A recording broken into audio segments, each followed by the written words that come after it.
Bonjour, merci à vous de nous accueillir. Est-ce qu'en quelques mots, vous pourriez vous présenter? Bonjour, je m'appelle Sylvain Routier, je suis professeur à l'Université d'Orléans et je suis également directeur de l'Institut de chimie organique et analytique. Bonjour, David Da Silva, donc enseignant-chercheur également à l'Université d'Orléans et chercheur au niveau de l'Institut ICOA au sein de l'équipe analytique et tout particulièrement également co-responsable de la plateforme SALSA. Bonjour, c'est Nicolas, ingénieur de recherche sur la plateforme SALSA, ou spécialisé en spectrométrie de masse. Merci beaucoup. Première question que j'aimerais vous poser, qu'est-ce qui en fait a motivé l'acquisition de systèmes LCNS aussi avancés? En fait, pourquoi vous êtes orienté vers un Orbitrap Ascend? Alors, on a choisi un Orbitrap A5 pour répondre à nos différents besoins, parce qu'on a des applications qui vont de la petite molécule jusqu'au biopharmaceutique, et c'était un spectromètre de masse qui nous permettait de répondre à tout ça en un seul instrument, avec aussi beaucoup de possibilités de couplage, parce que dans notre laboratoire, on a énormément de couplage sur la chromatographie liquide, chromatographie gazeuse, électrophorèse, que l'on a pu coupler sur la scène, et on a également pu rajouter une source MANDI pour faire de l'imagerie moléculaire. Très bien. Donc, est-ce que vous pouvez nous décrire en quelques mots, donc, et finalement, grâce à ces couplages, est-ce que vous décrivez les principaux projets ou les axes de recherche pour lesquels cette plateforme va finalement jouer un rôle central? Les projets qui sont menés à l'ICOA sont des projets qui sont orientés vers la chimie analytique, la synthèse et l'intelligence artificielle. Toutes les molécules que l'on produit ou que l'on reçoit de l'extérieur sont analysées par différentes techniques, dont la spectrométrie de masse à haute résolution. Tout projet que l'on mène en cosmétique et en pharmaceutique nécessite en fait d'avoir un appareil de haute performance et l'appareil choisi finalement répond à ces critères. Merci beaucoup. Une autre question. Quelle a été la réponse de Thermo Fisher par rapport aux besoins exprimés? Alors, comme l'indiquait mon collègue Cyril Collard, la réponse a été en lien directement avec les besoins et l'aspect transverse de nos applications. On a pas mal de partenariats avec différents acteurs au niveau régional et national qui peuvent aller de thématiques de santé à du bien-être.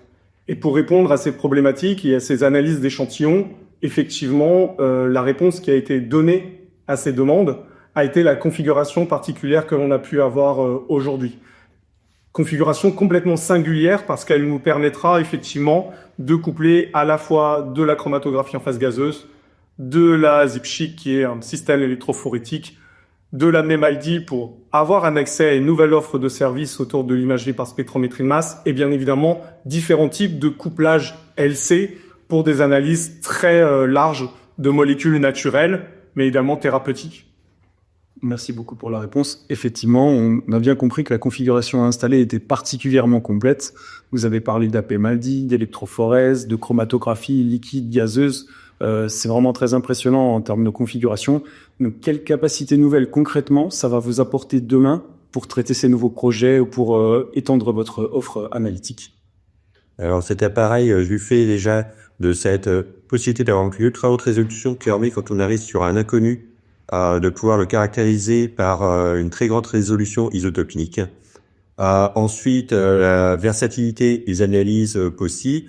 On a également ajouté un mode de fragmentation tel que l'UVPD que l'on retrouve assez peu fréquemment sur les appareils d'aujourd'hui pour avoir une différenciation d'isomères ou d'autres composés directement au niveau structural. Et notre objectif étant effectivement d'aller plus loin qu'un point de vue structural dans les projets, tout en ayant la possibilité de faire des acquisitions à une fréquence élevée lorsqu'on en a besoin, en réduisant la résolution de l'instrument pour les couplages qui sont plus rapides avec l'UHPLC ou l'électrophorèse.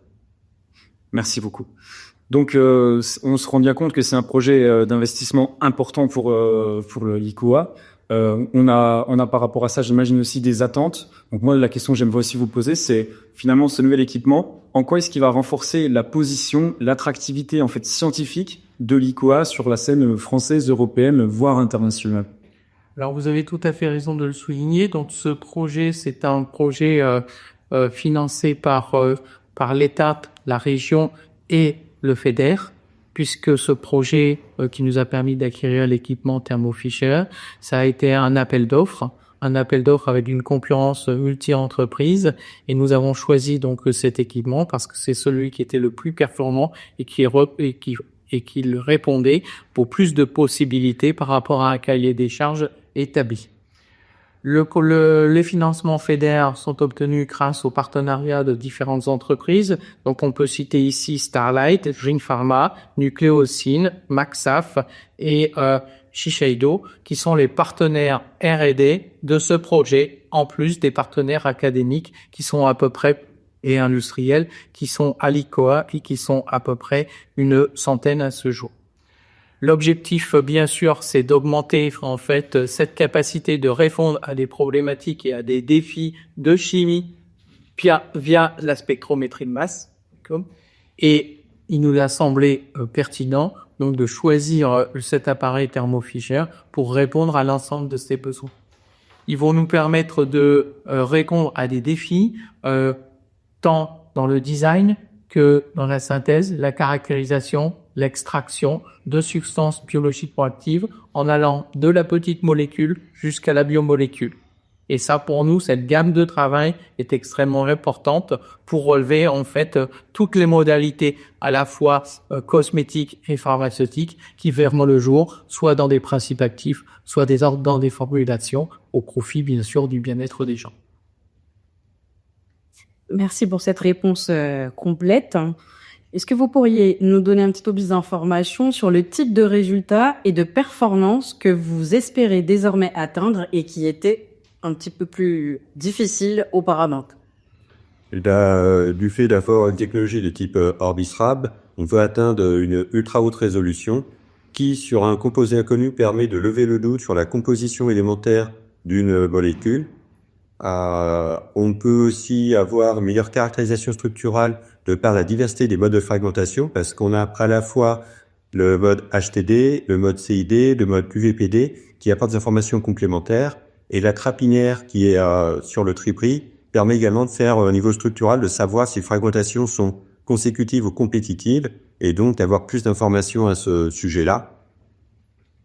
Et donc sur l'ensemble des projets, ça peut nous apporter un élément en plus qu'on n'avait pas accès jusqu'à présent. Merci pour cette réponse. Quel ESF pourriez-vous transmettre aux laboratoires qui envisagent de moderniser leur plateforme analytique? Alors c'est une très bonne question, elle n'est pas si simple pour y répondre.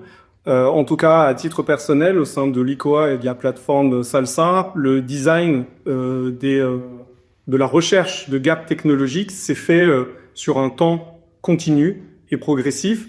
C'est une réflexion qui nous mène à chaque instant à essayer de voir les possibilités qui sont offertes par les différents éléments technologiques.